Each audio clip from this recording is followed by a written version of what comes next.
What do you make of Kevin McCarthy's apology? What does it say about Trump's standing in Republican politics that he felt so compelled to make it? Well, Trump is not a conventional politician. He's a cult leader. And rule number one of authoritarian cults is you never doubt the leader. And McCarthy broke that.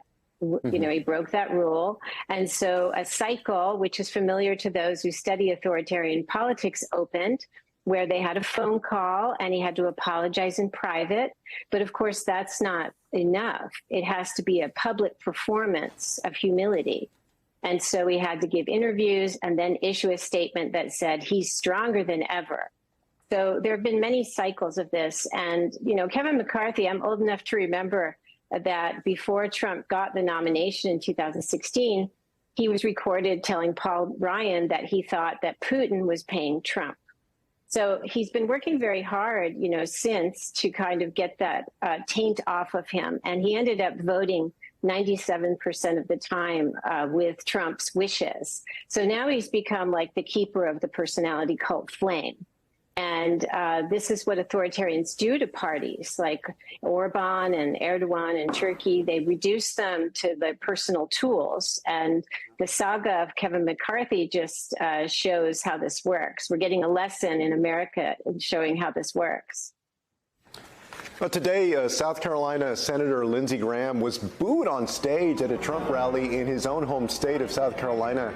What does that tell you about Trump's ability to rally supporters against any perceived slight?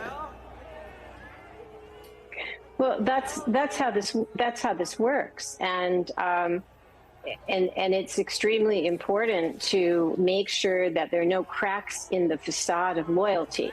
And the tragic thing that authoritarians like Trump do to parties is they end up hollowing them out, meaning they lose all, values except loyalty to the leader.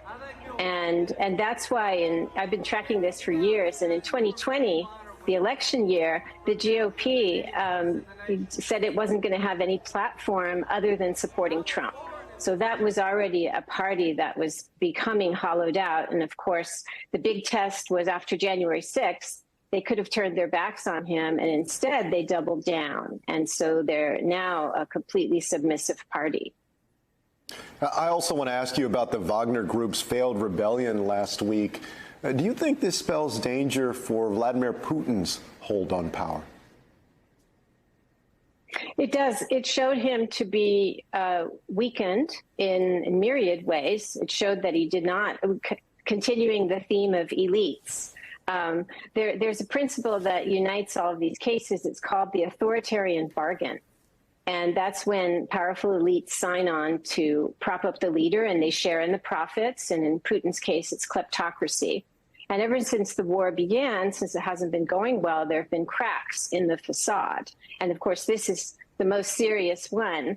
And it was very damaging to Putin because not just the fact itself that somebody had an armed mutiny, but also that when he was, when Prigozhin was occupying Rostov-on-Don, it wasn't like the Russian police and military loyal to Putin rushed to support him.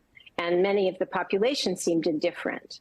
So it kind of drew back the curtain on this reality that is not what the Kremlin propaganda says it is.